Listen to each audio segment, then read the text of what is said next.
Eu queria primeiro agradecer a sua presença e gostaria que o senhor começasse a contar como foi a sua infância. Como? Foi a sua infância.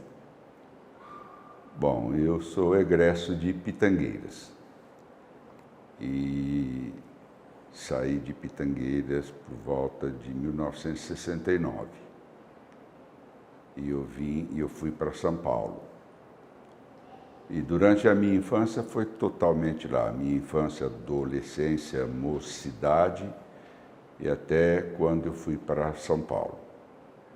E a minha infância é a minha origem, costumes de pessoas não abastadas, na acepção certa, pobres mesmo.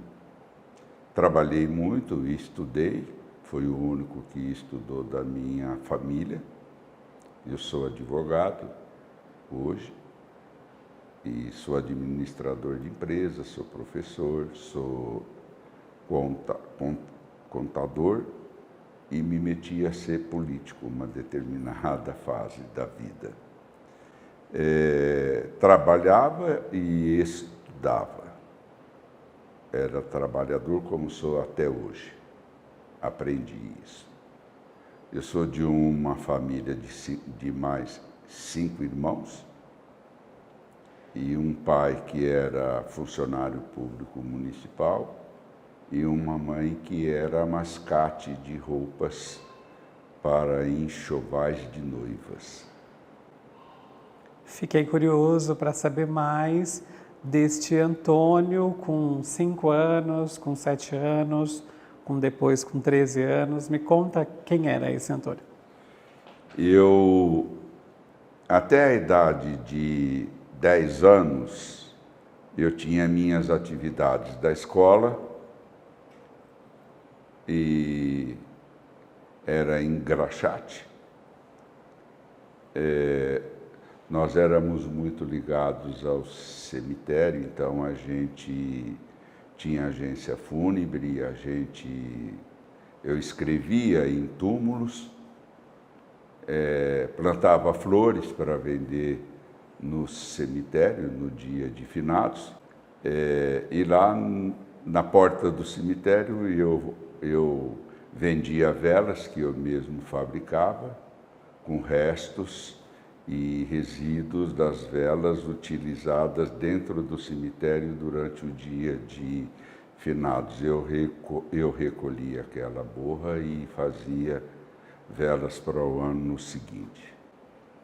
Na porta do cemitério a gente vendia groselha em cima de uma pedra de gelo. Depois dessa fase eu fui aprender o ofício de farmacêutico. E depois eu fui, com 14 anos aproximadamente, eu fui ser funcionário de um cartório, para limpar um cartório de uma pessoa cujo proprietário era jovem ainda, e lá aprendi tudo que eu sei hoje na vida. E cheguei a ser oficial maior desse cartório. Depois eu fui para São Paulo, eu fiz o exame para admissão do antigo Banespa, éramos 13 mil e poucos candidatos, eu passei em 24º lugar e escolhi para trabalho a agência do Brás, era a segunda maior agência daquela época.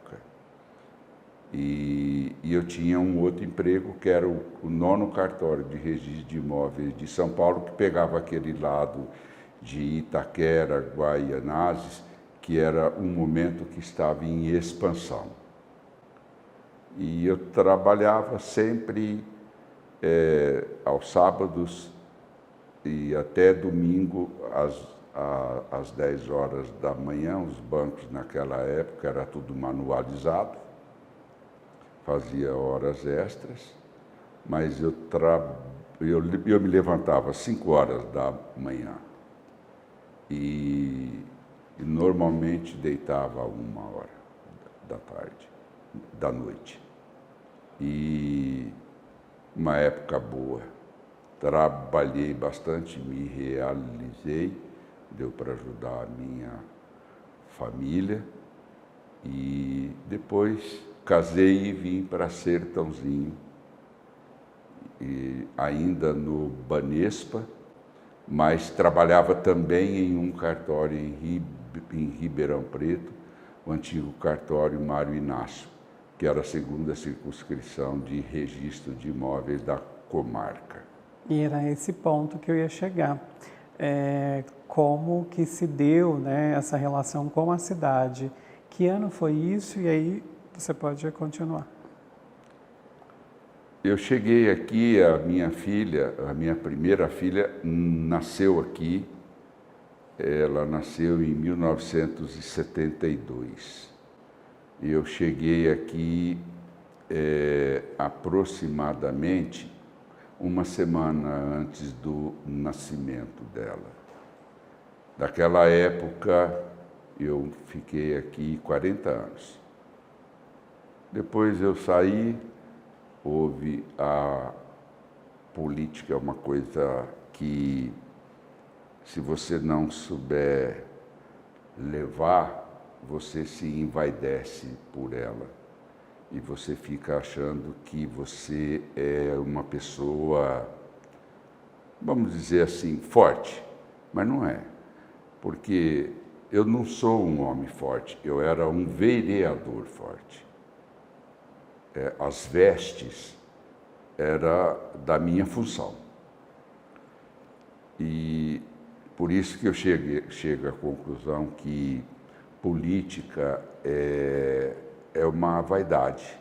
Eu tenho amigos que vêm sempre me perguntar o que você acha de eu ser candidato a tal coisa. E eu sempre falava, né? E falo ainda. Você vai esquecer a sua família e vai ficar por conta do alheio. E a sua família você esquece. E eu fiz eu cometi uma promessa com a minha família, na época, que o dia que eu perdesse a primeira, sairia fora da política. Mas a política não foi culpada do desfazimento do matrimônio meu. Culpado por aquilo que eu faço sou eu mesmo. Eu não fui o primeiro e também sei que eu não sou o último, já tem muitos também. Mas é um cargo político, é um cargo sedutor, porque manda.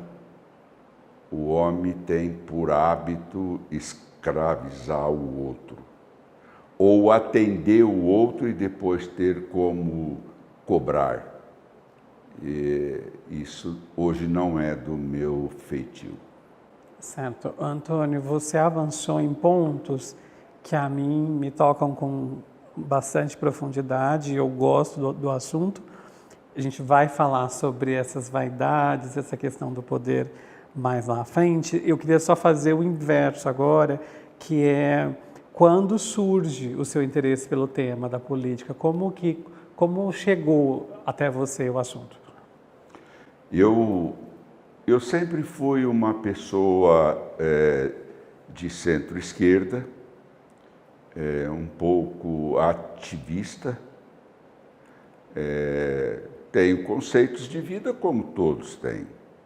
E eu já tinha sido candidato a vereador em Pitangueiras, onde nasci, né?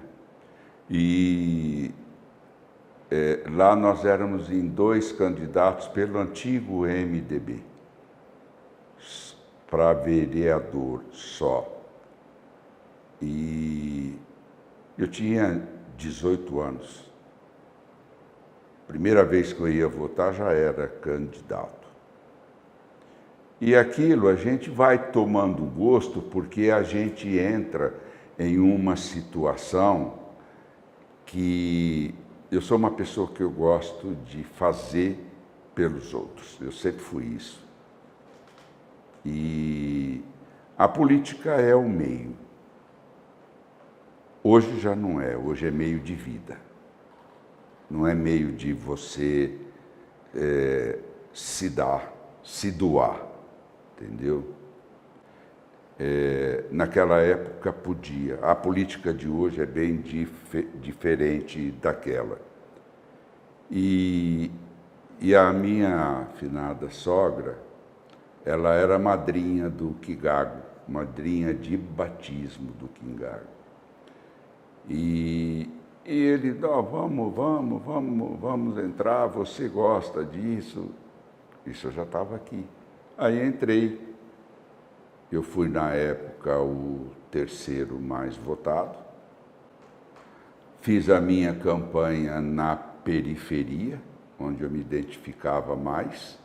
Porém, fui eleito com a grande maioria de votos da área central, que era onde eu vivia. Mas a campanha eu fiz na parte periférica.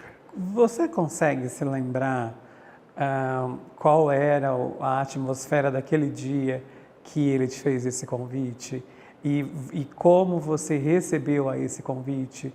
Como foi picado pelo assunto? Eu acredito que eu não tenha sido picado pela abelha azul, não, pela mosca azul, né? E eu já tinha sido picado anterioricidade, né? Lá em Pitangueiras. O ser humano é um ser político. Isso corre nas veias. Tem pessoas que falam, eu já vi, desculpa eu fazer esse parêntese, tem pessoas que dizem assim, eu não sou político. Eu só pergunto uma coisa, você é pai? Sou. Então, quando a sua filha chega e fala para você, ou seu filho, chega e diz assim, pai, vai ter um baile hoje, eu posso ir? Você diz não, ou sim. Mas o não ou sim é uma decisão política. E aí você, se ele falar não, você, como filho, pergunta, por quê? O que existe de mal? É coisa inexplicável, é a ansiedade do ser humano em conhecer-se a si próprio, naquilo que ele vai formando valores em volta de um pensamento de vida. É o que ocorre. Então, todo ser humano é político. E então, eu apenas abri.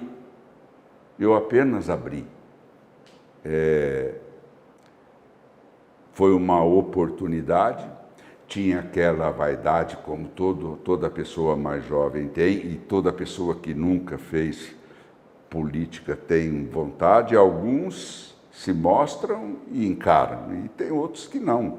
Eu encarei. Eu sou uma pessoa de riscos. Sempre fui, inclusive na minha vida profissional. Eu fiz a minha vida em cima de trabalhos com riscos de receitas.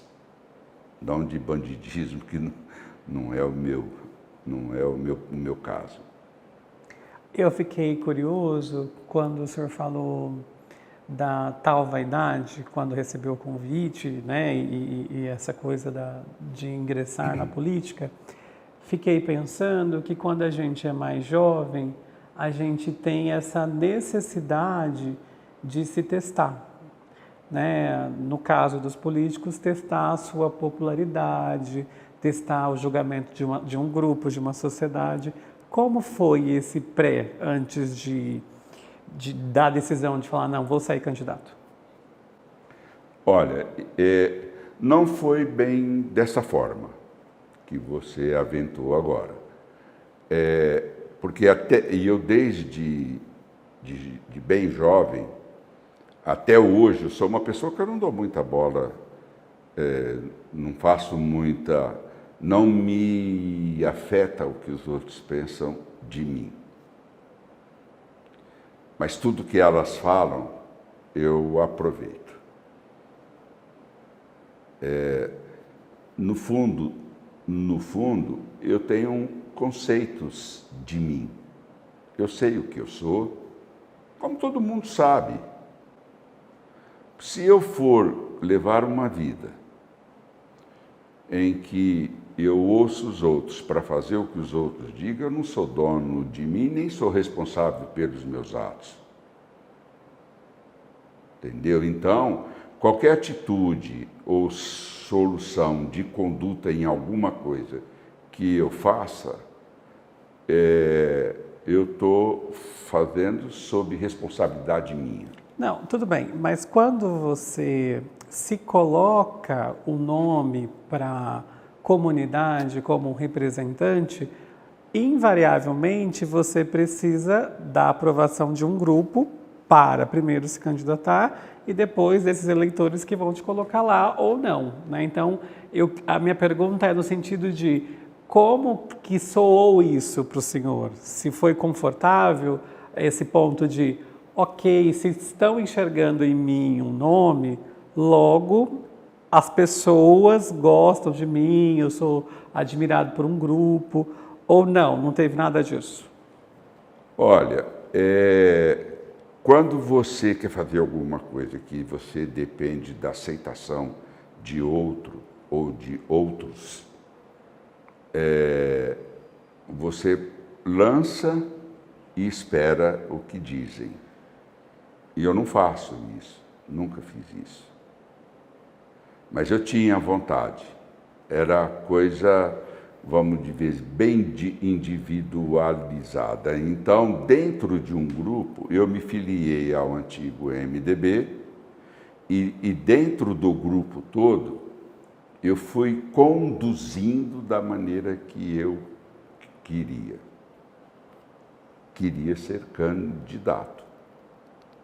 Então, eu conduzi para que eles aceitassem a mim. E quando o senhor viu o resultado? Me conta. Olha, na época, eu era uma pessoa de grupo. Eu sou assim. Não importa se eu ganho. Se alguém do meu grupo ganhou, eu fico contente. E aí, o que tinha na época aqui era uma forma, era diferentemente de hoje. Hoje, a política aqui, ela se tornou um meio, vamos dizer assim, guardadas as proporções, ela se tornou um meio de vida. Porque político tem que ser profissional. Existe isso e eu não sou contra que exista isso. Eu sou contra a malandragem. Mas se eu conduzo o grupo, se é aquilo que eu quero, eu tenho que expor. Ninguém vai adivinhar o que eu quero. Como o caso, eu fui do Lions. O Lions me convidou um dia, ficou sabendo, alguém apresentou e eu fui lá para ver e aceitei entrar. Isso tudo que você faz, você está se formando. A minha idade era 26 anos, 25 anos. Quando eu fui prefeito, eu tinha 30 anos. Eu era bem novo, eu não me sentia feito. Eu aprendi muito de lá para cá e vou morrer sem aprender muitas coisas ainda. E como foi a experiência como vereador? Eu já estou dando um salto na história. Como foi a atuação? Como foi a relação com os outros vereadores? Como foi ser vereador num período de ditadura? Me faz uma fotografia desse período, por favor. Olha, naquela época existia aqui em Sertãozinho uma espécie de luta de classe. Não era como é hoje. Então, como a gente era da esquerda, a gente tinha um certo ativismo. Mas a política até então, ela também tinha o lado oposto, que não eram inimigos. Hoje tem inimigos políticos. Na minha época não tinha isso. Tinha adversários. E aqui era como se fosse uma luta de classe, porque todas as campanhas que nós tivemos, a classe economicamente melhor, eu me retrato, a classe média para cima, ela tinha o candidato dela, que normalmente era alguém que era empresário ou fazia parte de algum grupo social mais exponencial. E os empregados deles era o nicho nosso. E eu fui aí, neste nicho. Ali era a minha origem. A origem minha era ali. E eu acabei de dizer, foi uma surpresa, que eu fiz a minha campanha em cima deste nicho, mas ganhei com a maioria de votos da outra classe. E eu era aceito, mas era assim, ferrenho, sabe? Era ferrenho, mas tinha um respeito. E acabou política, acabou campanha, acabou todo mundo unia. Agora, teve muitos fatos dentro do exercício da função de vereador, teve muitos atos que foram atos assim bem ríspidos. Inclusive, na época, eu entrei na Câmara com um pedido de cassação do então presidente, que era o Almussa Filho. E por falar nele, eu quero deixar viu, o Almussa. Um abraço, hein? Era meu amigo. Mas ganhava-se politicamente, entendeu? Hoje eu olho para trás, aquela sessão que foi julgado foi uma sessão anômala. Mas o que a gente queria não era caçá-lo, era exponenciarmos para voto. Porque era a época que estava chegando campanha, entendeu? Então haviam essas jogadas. Mas a gente tinha uma Câmara harmônica. Eu estava vendo aqui agora, antes de eu chegar, um dos companheiros que eu tinha era o Almir José Daniel. E ele é uma pessoa simples, mas é uma pessoa politicamente muito benquisto. E ele representava, na época, o distrito de Cruz das Posses. A gente discutia tudo, mas dentro do projeto de lei ou do que fosse o assunto em pauta.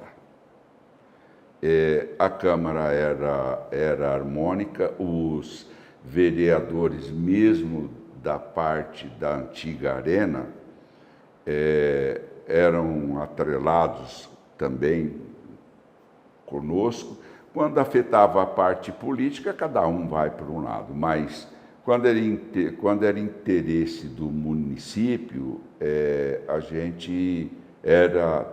nós éramos todos unidos.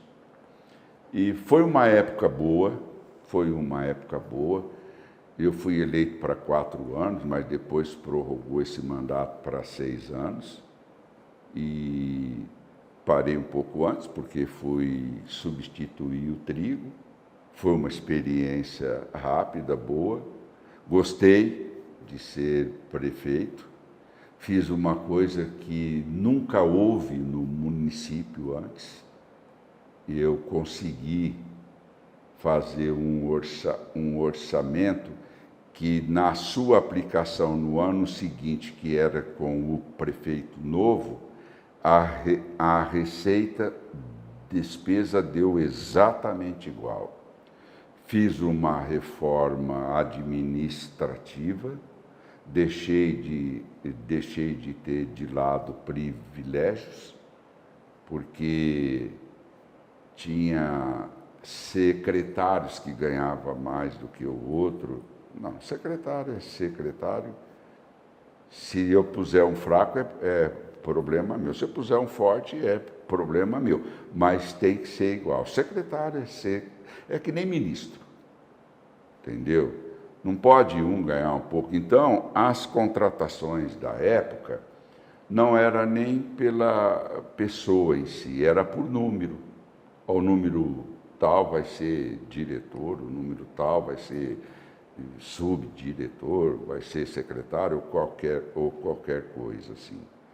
E a turma de funcionários era uma turma excelente. Os funcionários gostavam de mim.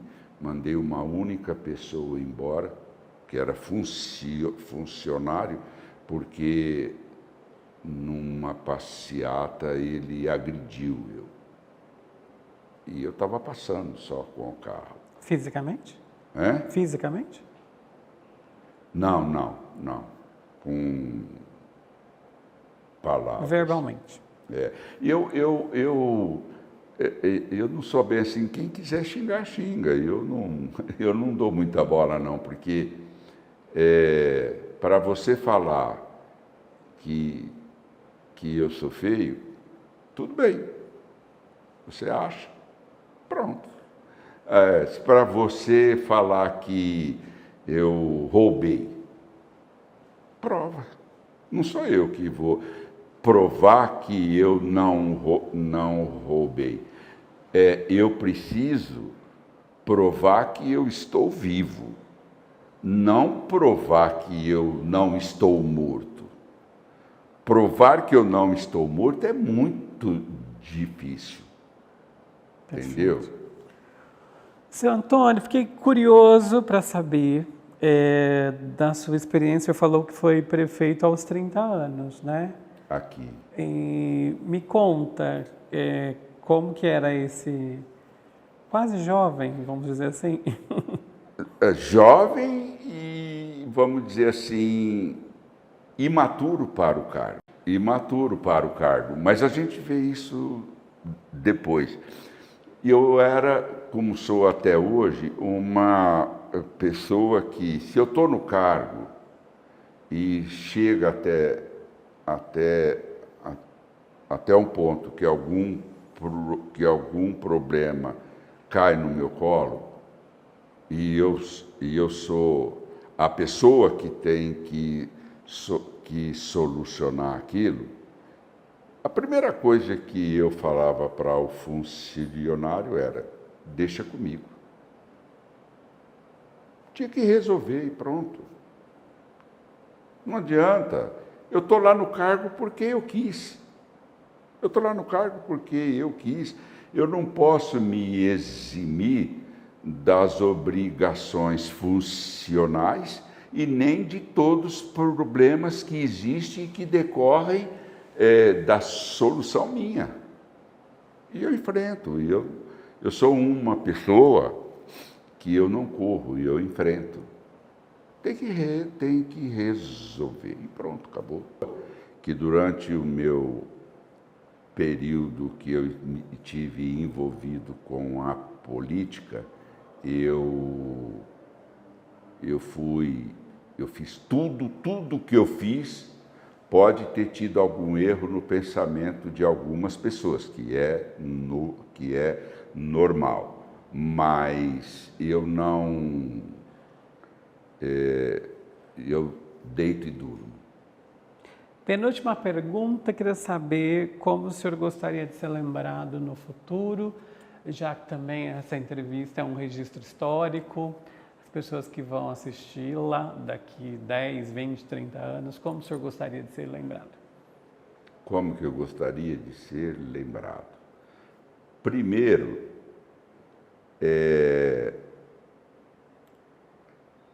eu sei que eu tenho pessoas que eu tenho amizade, tem pessoas que eu sou amigo. Amigo participa da minha individualidade.